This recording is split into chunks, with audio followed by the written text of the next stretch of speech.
Kenalan dulu ya Mas, salaman. Nggih, Mbak. Nggih. Siapa asmane, Nong? Mas Krisna. Anjay, ayo. Mas Krisna. Mas Krisna kuliah apa kerja? Lulus barusan. Oh iya Kak. Lulus kuliah. Enggak, lulus Jurusannya SMK apa? ini. Oh, lulus SMK. Tak kira lulus kuliah. Ya udah. Selamat. Nggih. Ayo kita join. Ada kita join. Join nyanyi maksudnya, Pak. Lah iya sing arane arep kelon sapa ijonya. Pikirane winang lho ora. Apa sih, Pak? Aku nggak mikir ke sana. Lah jeneng join ning panggung ya mending nyanyi ora kok ya.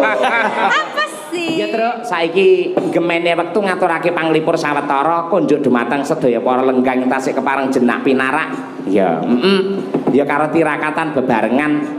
Aku tak nyuwun karo Mbak Dian Munasirah sing klasik luwih dhisik.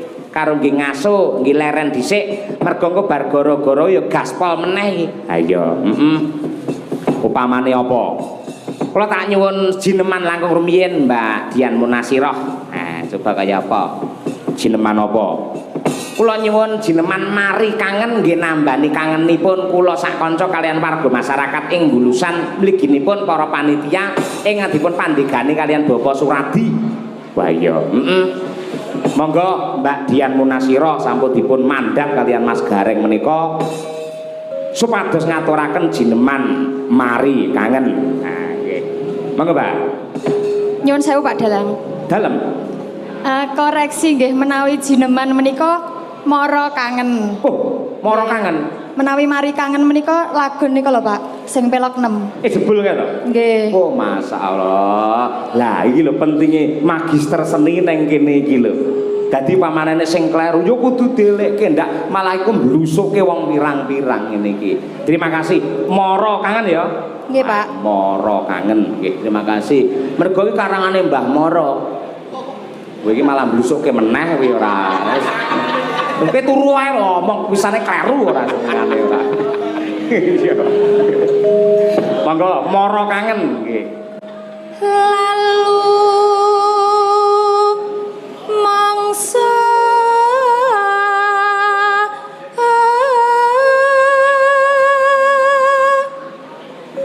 panusuling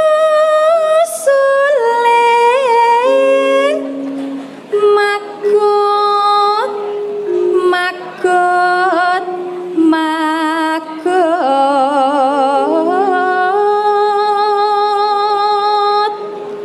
yo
Jajal timbangane nglamun. Ayo Nong, ayo.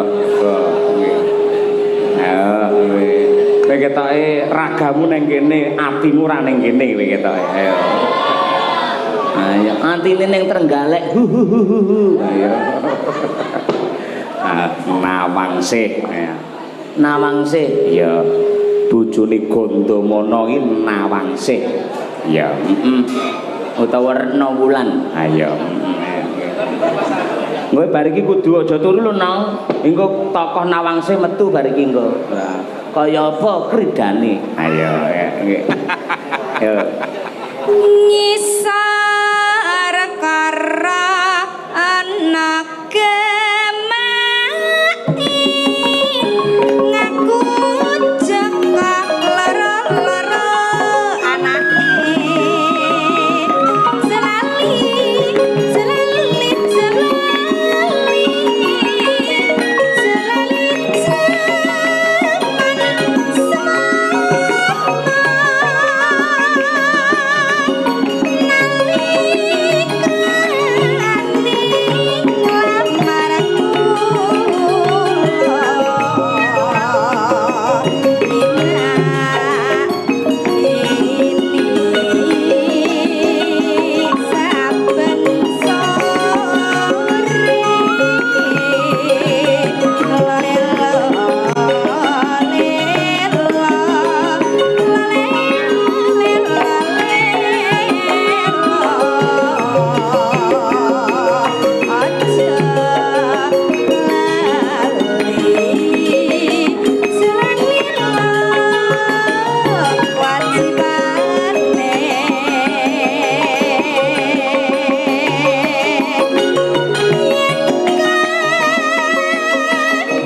genduk winong Nawangsih. Suarane bening-bening kabeh, alus-alus kabeh ya, Truk. Nggih, pilihan iki pancen.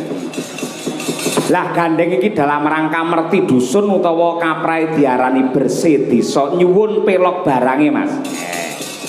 Ngaturake lelagon bersih desa. Nggih. Mas Taslim ki jane nek bawane ya, Mas ya. Bawane ya anu saire kuwi to. Nyuwun bawane Mas Taslim. Ayo dibawani. Ayo. Be. Apa niku? Ya. Dijangkepi mumpung sowan ana Laladan Semarang. Nggone maestro Mbah Narto. Ya. Ke Mas. Apa iku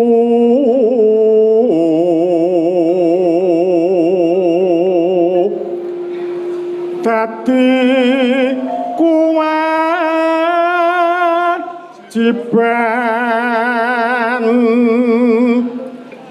baku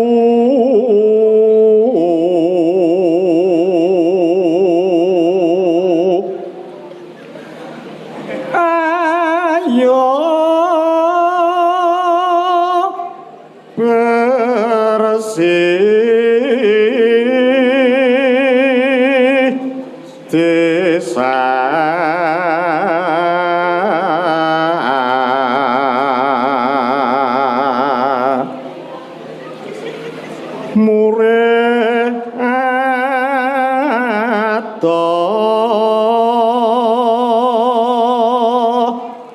sukar sakit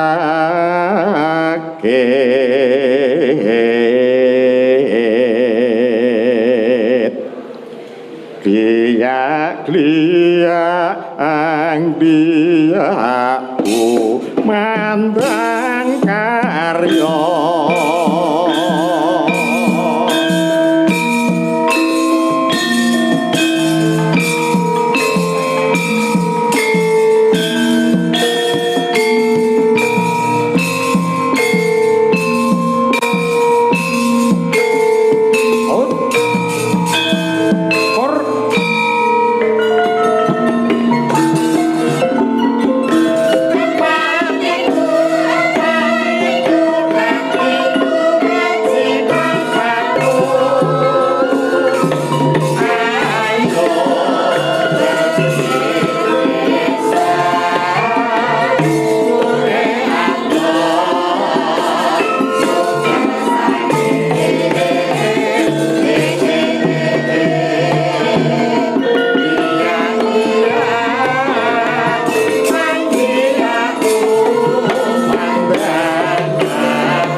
kejawi kula aturaken dumateng keluarga ageng warga masyarakat ing Bulusan ugi kula aturaken dumateng Bapak Haji Hanafi ing Demak ingkang sampun kepareng monitor ngantos enjing menika.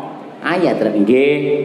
Ugi menika wonten WA sugeng enjing Pak Cahyo dari panitia Merti Desa RW 03 nyuwun gending sambung panci dalu. Ha nggih. Lajeng saking Bulurah Manjung Magetan Barat Pak Cahyo Bulurah ngersake lelagon ninggal katresnan iki ugi saking Pak Marsono Pilang Kenceng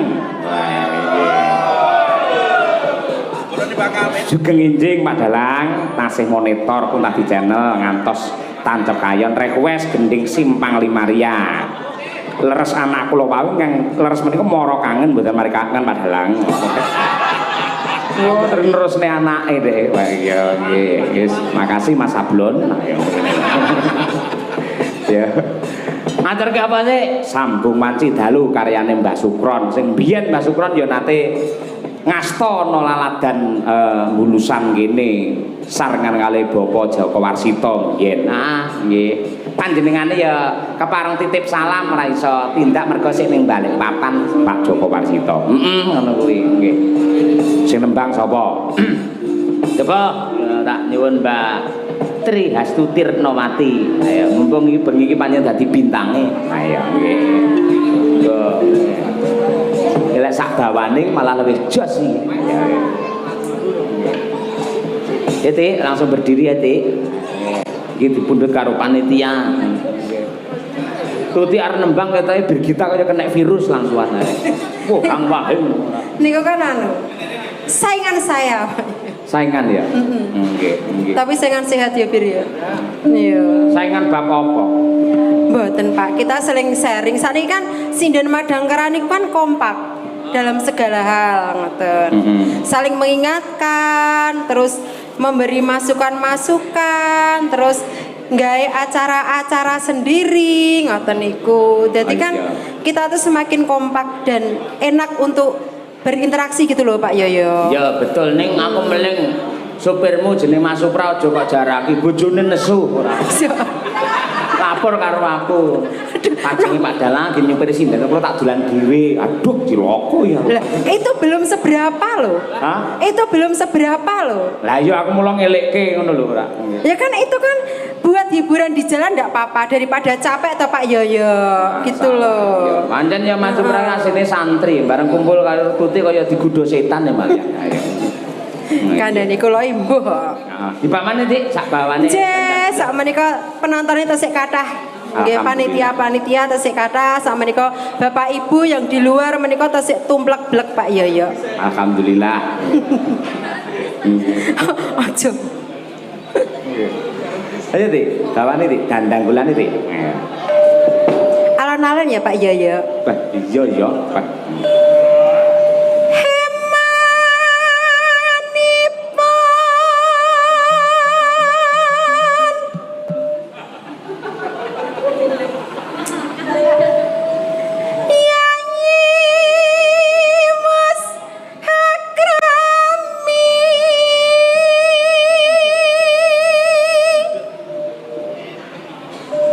Enten apa Pak Heru?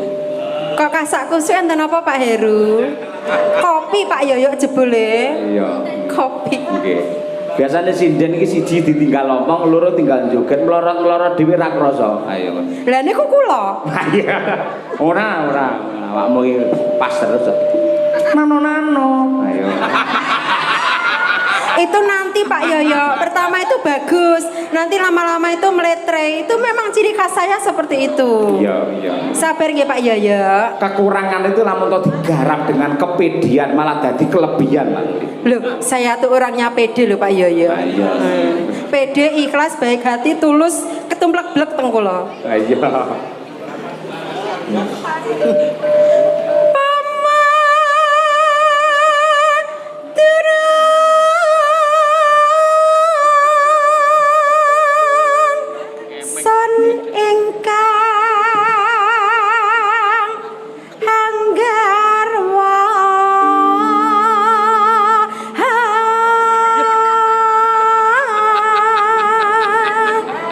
hati-hati lek nyendal pancing hati-hati. Ngono ae. Karena di tenggorokan saya itu ada suatu benda yang kayak gerak-gerak gitu loh Pak Yoyo. Ora pekewo karo Mbah Wir ngono ya Pak. Kalau pun sungkem loh kalau Mbah Wir. Harus. Kalau wedi tenan kali Mbah Wir. Yoga sakmene kae niku sing mboten kula pekewo niku sing kula pekewo namung siji Mbah Wir. Pun pati kula teng Mbah Wir. Pokoke anggere dilirik Mbah Wir pun ndredeg lho, kecer apa-apane Pak Yoyo. Lah nggih. Wingi rene Mbah Wir ya kecer kabeh kowe ya. Lho niki ciri khas Pak Yoyo. Wah, ciri khas.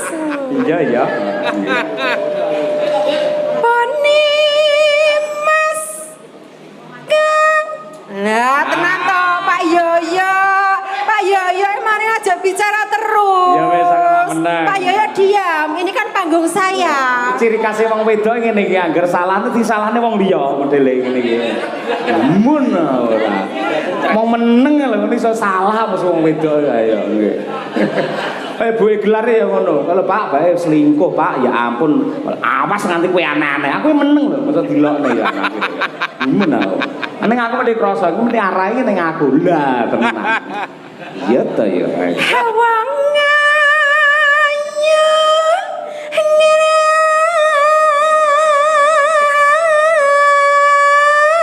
harujit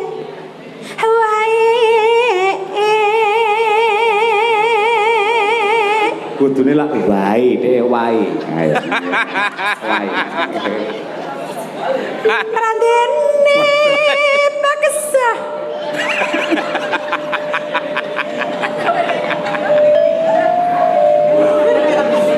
Mbak Wer, saya jangan dilihat Mbak Wer. Mbak Wer jangan melihat saya nanti Mbak Wer kecil iki wis gawe semua. ipit ngene ora ndelok kowe wis tutupe ora. Wis ngepeti imam bar kuwi dhek ora. Nika kepet sing numbasnya kula lho Pak Yoyo. Iyalah. Layak tulisane tutik laras.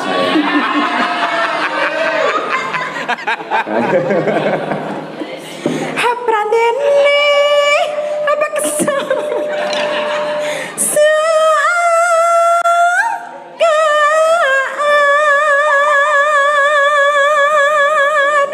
Tujune bojone tutik dudu dalang. Pomo dalang mrene langsung digecek nggen kok. Mboten diwet-wet soalnya nggak ada wanita seperti saya. Nenek nyeleneh. Diwet-wet lah. Golekane angel langka ngeten iki. Lah iya. Ayo. Ning saiki wis kebal mbiyen anggere kon nembang klasik dhek masuk angin kok. Ayo nggih. Dite. Jebul Nimas uga nanggep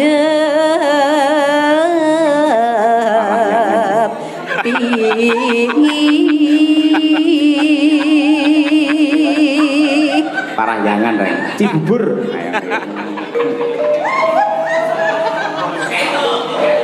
Hayu ta Jinjet sisih. sambung Paling ngabah dulu sih kan jinjet.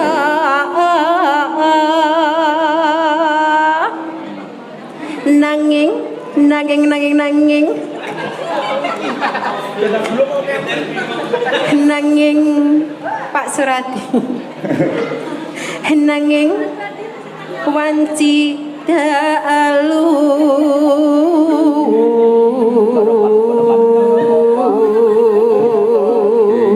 Pak Surati wis mikir sok tahun ngarep kudune aku le nempang ora karo Mbak Tutik kudu liyane. Bae parah wonge ae.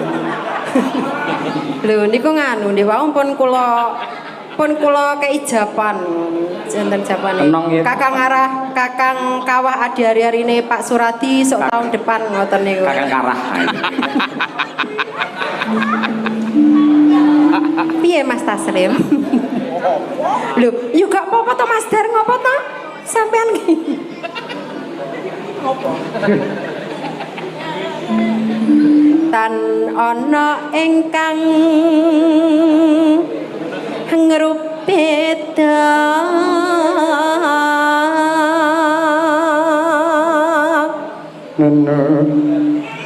nyuntak tresna nadyan mung srana. Aja nyepelekke lho Mbak Tuti kaya ngono kuwi agak gruwal-gruwal anake dadi kabeh ora. Sing tirakat sing lanang.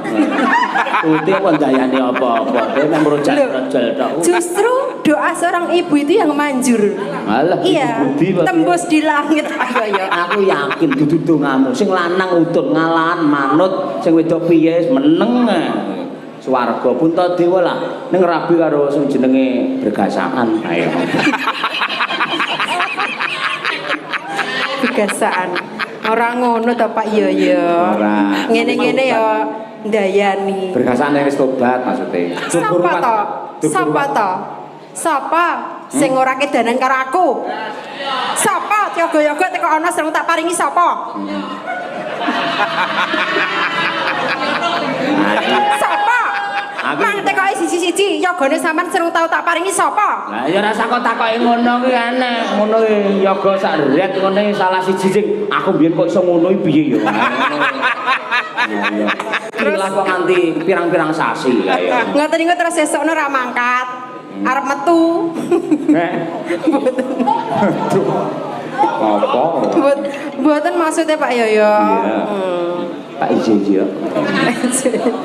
Jadi Nyun tak tresna mung nadyan mung srana piranti.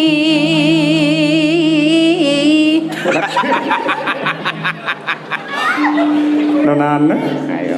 Lah kula isane ngoten niku Pak Yoyo. Nek kon sama ya enggak Itu mau. lho sapa? Gambaremu Mas. muga ngrembaka.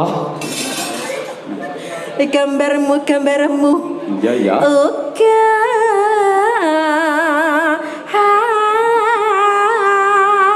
Mas tibane pas ora ayo.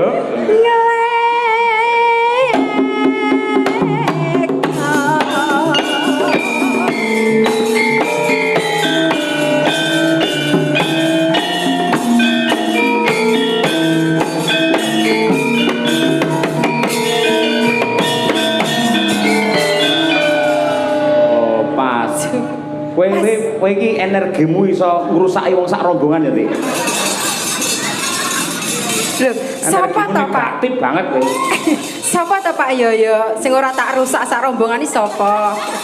Kabeh tak rusak ya, Pak Yoyo. Ayo.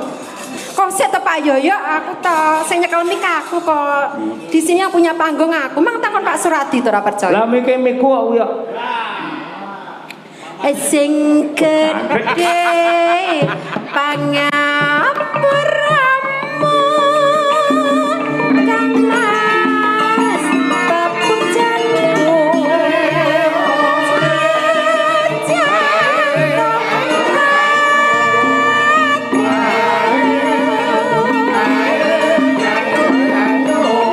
Sambung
Ugi kulaturaken dhumateng ibu kula saking Pati ingkang rumiyin nggih lenggah wonten Semarang wonten ing pedurungan Perumahan Bolok. Sapa Bu Kastiah?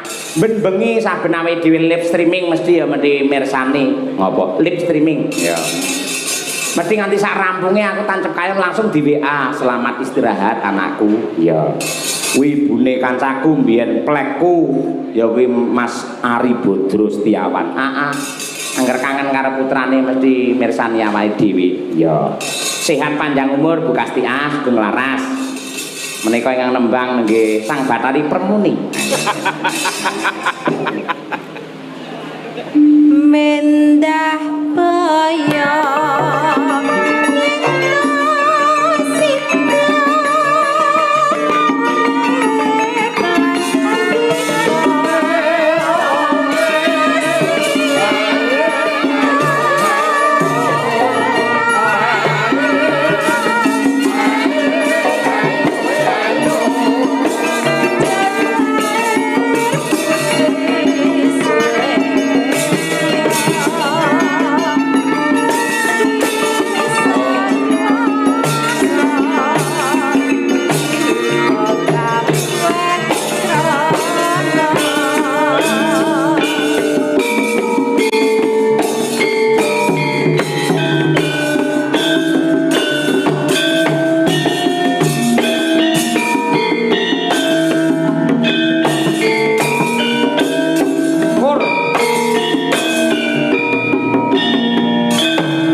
simpang lima ria lapangan Pancasila Semarang Umanggan Pranyata Serbaguna Sasana Ramil Rakyat Gede Ati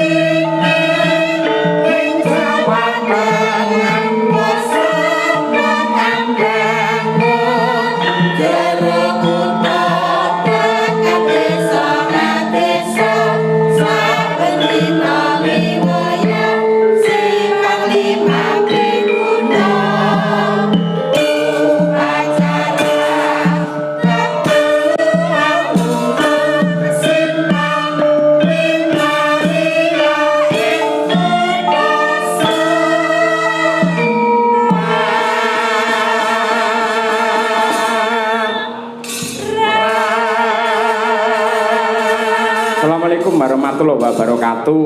Waalaikumsalam. Nyuwun lagu Lintang Asmara kula Mbah Amanah pijet bayi. Ugi menika ugi wonten ing badhe nyumbang lagu Lintang Asmara sinden Winong. Sinten niki ing badhe nyumbang monggo? Nggih. Yen panjenengan ngersake duet kali Winong monggo mriki. Nek wonten monggo, lek mboten kula golekne kanca-kanca wira swara. Nah, iki enten piyayine ya. Ayo nong dipapak nong. Mangan bocah ya. Mriki Mas, megang mriki Mas. Jenengan ajeng anu napa pipis napa anu? Aja-aja bablas nguyuh kok. Ayo. Ah, nggih. Nggih. Nggih.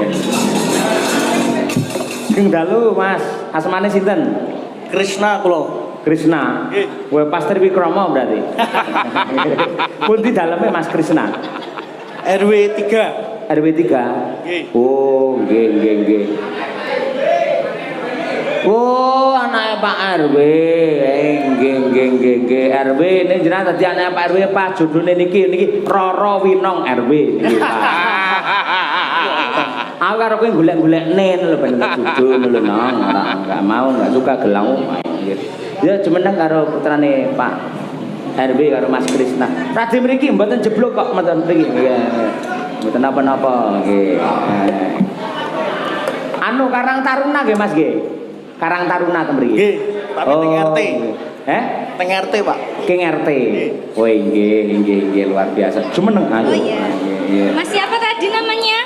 Hah? Mas siapa tadi namanya? Krishna. Oh iya Mas Krishna. Kenalan dulu ya Mas, salaman. Nggih, Mbak. Nggih. Siapa asmane nong? Mas Krishna. Anjay. Ayo. Mas Krishna. Mas Krishna kuliah apa kerja? Lulus barusan. Oh iya Kak. Lulus kuliah. Lulus Jurusannya SMK apa? ini. Oh, lulus SMK. Tak kira lulus kuliah. Ya udah, selamat. Nggih. Ayo kita join. Ayo kita join. Join nyanyi maksudnya, Pak. Lah iya sing arane arep kelon sapa ijonya. Pikirane Winong lho ora. Apa sih, Pak? Aku nggak mikir ke sana. Lah jeneng join ning panggung ya mending nyanyi ora kok ya. Apa sih? Aku nggak bilang kayak gitu loh. Ayo langsung nyanyi aja, nggak usah kelamaan deh. Waduh, wes metropolisnya metu. Propolis. Yo diaturake Lintang Asmara Mbak Pinong melawan Mas Krishna. Oke, berpadu dalam melodi. Yo.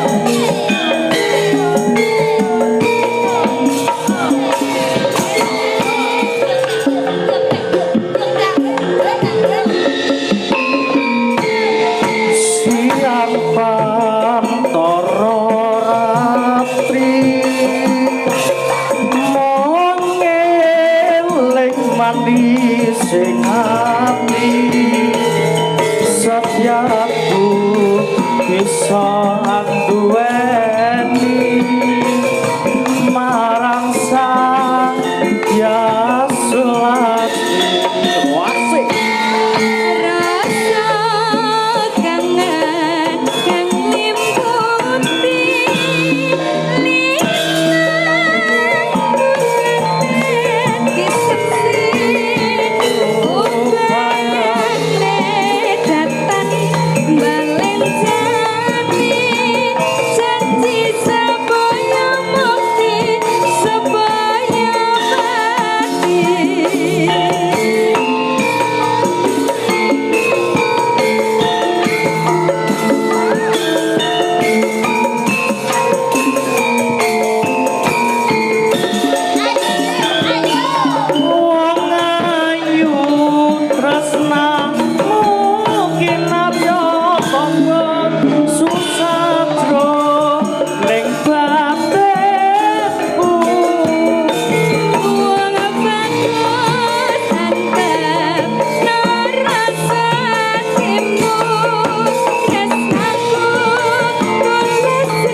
mbahmu. Mas Krisna.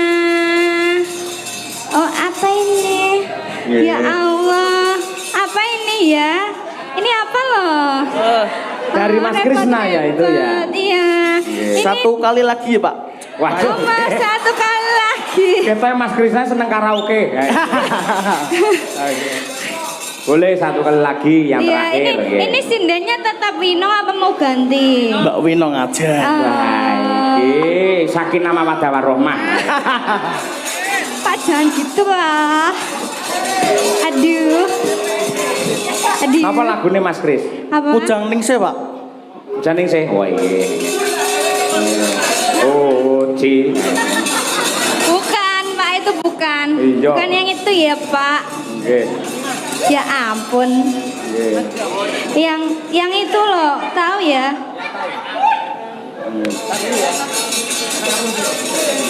Pripun Mas Krisna ngetik napa malan? Liriknya Pak. Oh liriknya. Oh iya. Nggih. Boleh, Ral, boleh, Mas, boleh. Ral, Mas. Ral bisa, Ral. Ral. Ral. Bukan Ral.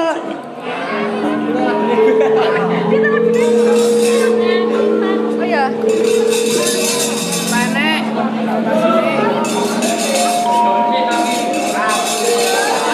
Oh ya, ya itu ranya itu loh Mas, bisa ndak yang dosa mustika. Mbak Winong aja. Ih, Mas Krisna aja. Ayo.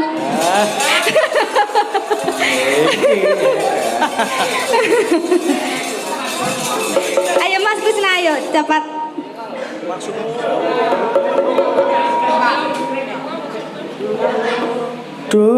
Dosang mustikaning asmara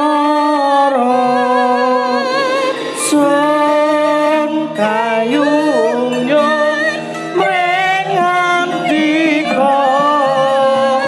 yen jawata ngalilah nono babar tabundut kromo.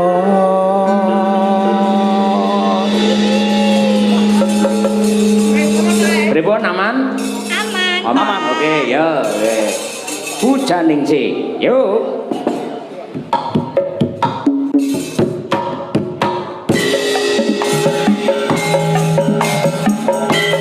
Masih.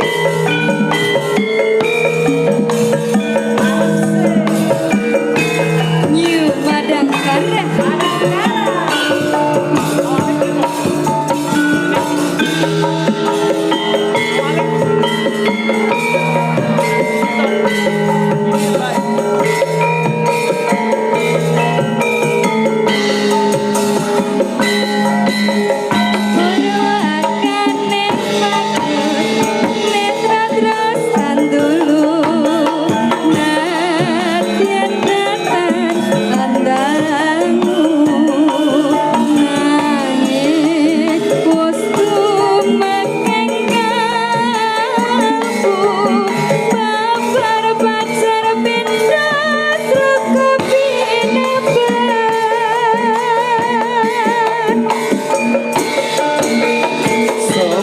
Sanhan jawab kang asta kaya wis atur suwarga apa iya iki tresna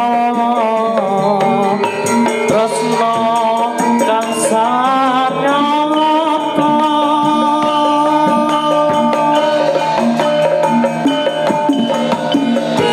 Kadang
kaya wis antuk suwarga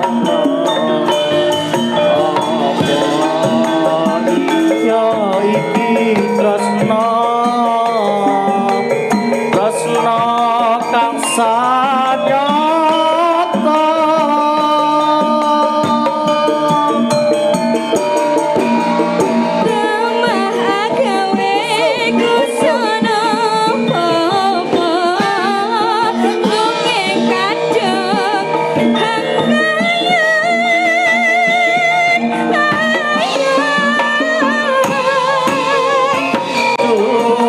Sang mustikane ngasmara sun ayunya mrekati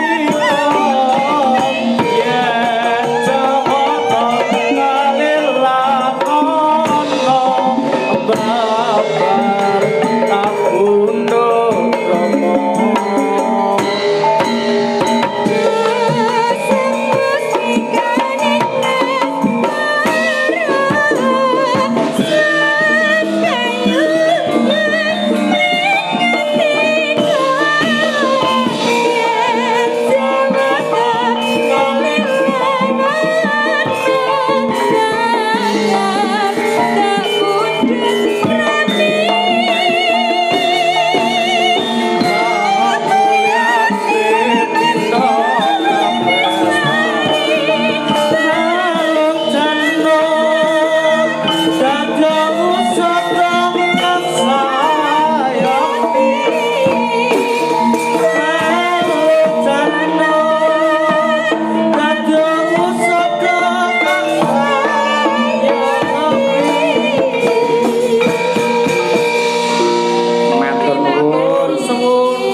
Sembah nuwun Mas Cahyo. Krisna nggih. Sehat selalu Mas Krisna nggih. Amin Pak Cahyo.